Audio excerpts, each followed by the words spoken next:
Yeah. Yeah. Well, congratulations. I love Blizzards of Souls. A lot to get into. I mean, this is based on a true events and actually a novel that was, I guess, was forbidden in the USSR. Can you talk about some of the history behind it before we get into the movie? Yeah, sure. I'm very prepared. I even have the book here. Here it is. Oh, okay. So this is the book that the thing is that the author of the book was rifleman himself. So he wrote all this story while being in trenches, and of course those were the first moments when people started to realize what the war actually is about. It's not glorious, nice stuff, and so he wrote in very details. And when we were occupied up to like 20 years, of course all those stories about people realizing that they hate war, that they want to be in their own land, that free Latvia is the chance for them to be in their own land, of course it was forbidden. And so the book was forbidden for 50 years. The author was killed during the first years of oppression. So it took so many years for us to actually take this book out of some kind of hidden places and to make movie about it. Wow. So it's interesting because I guess the riflemen they end up fighting the Germans in World War One, but then also in the revolution, basically against the Yeah. Soviets, right? So for their own independence. This history is crazy complicated even for us, because we are part of Russian Empire. Then we started to fight together with Tsar, who is like God to everybody. Only few people understanding that we are not part of USSR, although we are totally different nation and speaking in different language. But they are somehow losing in a couple of days all the war, so they have give chance for Latvians to fight for their own land, because of course they are more motivated. And this of course starts this all propaganda that we are fighting for ourselves, but it turns out Tsar is just using us. Then we are becoming communists because this amazing place how to revenge the Tsar. Then we realized no, communism idea is totally not about giving us freedom and going back. And then Germans come who say you are our friends now.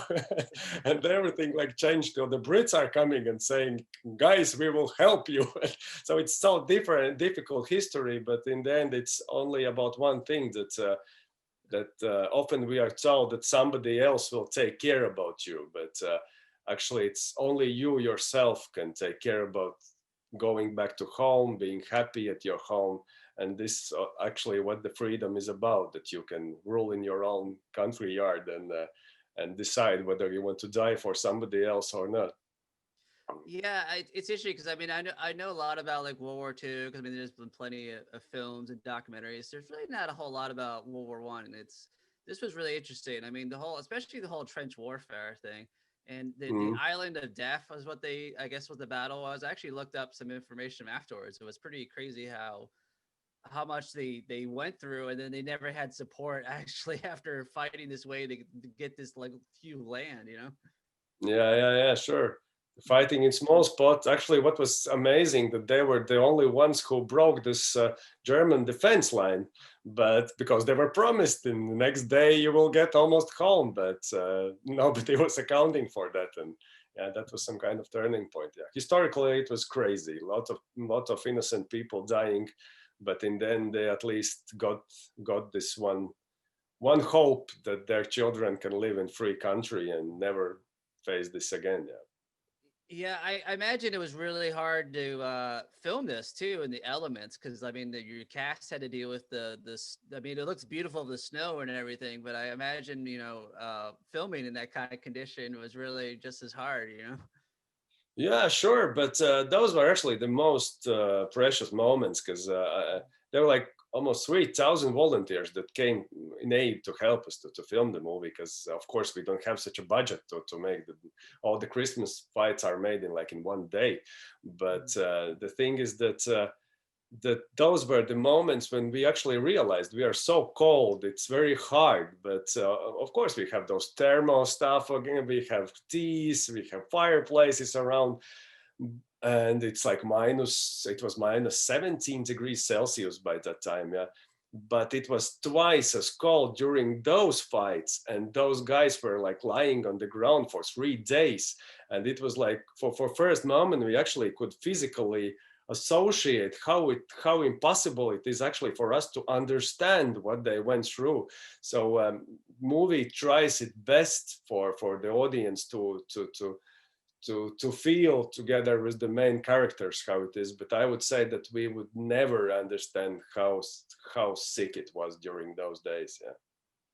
Yeah, so yeah, I guess it's the Christmas Day battles, I guess is what they officially call it, right? So they basically advanced in the snow, and then they basically had to stay there, lay down in the snow, and it's like these little white blankets basically to kind of blend in. That was pretty interesting. And I felt so bad for them because they didn't have any support to follow up. Well, there was like Yeah. another group that didn't want to fight, right? They didn't. Yeah, sure. But about those Christmas fights, it's easy to like read in the book that they were cutting barber wires, but but for the author, by that time everybody knew how it looked like. But for us, it was I had to go through like thousands of photos or different memories or letters to just understand that they had those white colors, that they had those strange shields which I never seen before. So this is how they actually tried to mask themselves or cover a little bit themselves. Yeah. So to make this small one, we made huge research, yeah, to understand how. Because if you cut the barber wire in icy conditions, it's like a string. So if you just cut it without holding it, it makes this sound, and of course Germans. Oh, okay, so that's why they're doing it. Yeah. That's why they have to hold it. Was it hard to find the cast was amazing in this. Was it easy to find everyone for this movie, or you had to do your research? And Not really. Like, of course, the main character, he's starting the movie. He's 15, and there's of course no actors in the age of 15 in Latvia. So we made some casting. We had like 1,300 kids, and we were going around the schools looking for boys who could actually want to do it. This is one thing, but second thing to find one with such a range who can be like naive, strange guy like in the beginning, but who could be possibly the man after like those couple years and be ready to lead somebody. So we have to find such a man, and we found Otto. wow. And they have non-actors. Many of them are non-actors. That's and I imagine it's a time period piece, so you had to find like all the uniforms and costumes from just regular people. Was that hard to find too? Because I mean, it was so cool, seeing all that. Sure, it's crazy. We don't have them. So if we have like 70 guns, then next guns we are making like just if in first no, we had to cheat a lot. Like basically there are like 4 cars which are repainting all different colors just and doing it. And of course we had to build almost everything entirely because yeah, we have photos to see how it looked, but lot of sewing, a lot of making.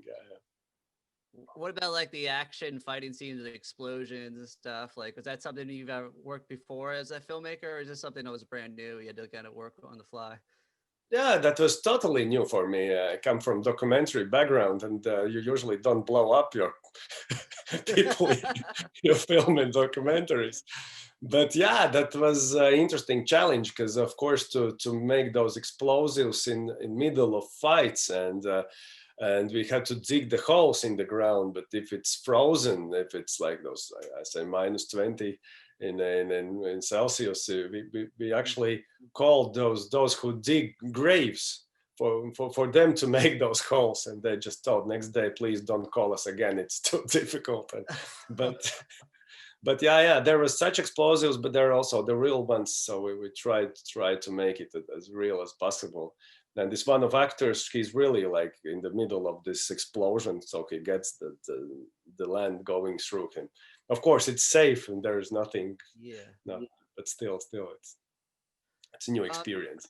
There was one point when your main character gets wounded, I think like 4 times in the film, and the one time he's in the hospital, he's got like this like metal thing around his head. Like what I guess I never seen anything like that before. What was the science around the healing for his, like, I guess it was his neck and wound? Mm-hmm. I don't know. Maybe you saw in the when the title's going, there is this one picture with guy actually with the same type of metal Yeah. construction. So we basically saw this picture, and the girl from our makeup department, she told that her grandfather also had similar picture with him. So it was Oh something wow. very brutal. That the medical operations are not that you're taking this fancy equipment what you're using today. They're basically using the same tools as to repair the car. So they're doing just the main thing is to fix it. Yeah, you do for you not to move. Yeah, so yeah. Not nothing nice. It's totally brutal and crazy. And Yeah. I say I despise those filmmakers who glorify war, and they some who want to say that there is some kind of solution with war. And I Mhm. really hoped with the movie to show the brutality, and because I really feel that's like we live in Latvia, but next to us is Ukraine. For already for 5 years, the people are shooting each other. Some wars are happening all the time, and Yeah. those crazy maniacs who are trying to say that it is worse to do it. I think it's important for us to remind that no, it's when you are there, there's nothing heroic about it. People are just dying, and destinies are totally crippled. Yeah. One scene I was really moved was the gas attack scene. I guess because that's still kind of happening today, and that just seeing how your eyes were burning, people were like throwing up like crazy. Yeah. What did research did you find out about like what gases they kind of used during that time period? Yeah, that was really interesting period because those were the first gas attacks, and people were not prepared, and they didn't know what to do. There were almost no masks because after those first attacks, of course, more masks, more preparing was happening. But in the beginning, they made huge mistakes, and there was some kind of myth that you have to like pee in your mask and then it will help. But a lot of crazy victims only because nobody had knowledge about it. And for me, it was important to read that what color is it, how it behaves, because it's not like just smoke. It actually comes down, it sticks next to the ground. So basically, if you have this instinct to go into some kind, to hide somewhere next to the ground, you actually get more gas. And so there are Oh, so many mistakes people made by that time. And yeah, that's why they're taking off the clothes, because clothes are getting full of this smoke. And so it was really bad. Yeah. And it yeah. was during this death island they were trying to do it. And of course, also those who were attacking, they made huge mistakes. For example, Germans are throwing those gas bombs to us, but wind is changing, and so the smoke goes back to them. So it's full of such a stupid nonsense in this war, but a lot of people dying during it. Oh, yeah. Well, you did an amazing job. Well, I Yeah. absolutely loved it, and everyone check out Blizzard of Souls. It's the Hollywood Reporter dubbed it a more realistic 1917, and I learned a lot about it. I'm a big history buff, I think, and you did a great job painting this. How war is just absolutely terrible, and I just feel bad for all these characters, and I hope we never have to go through this ever again.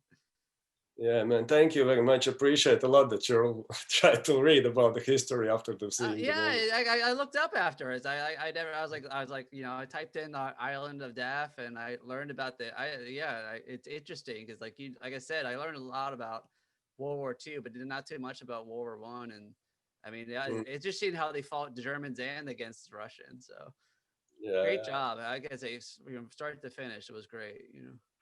Thank you very much, man.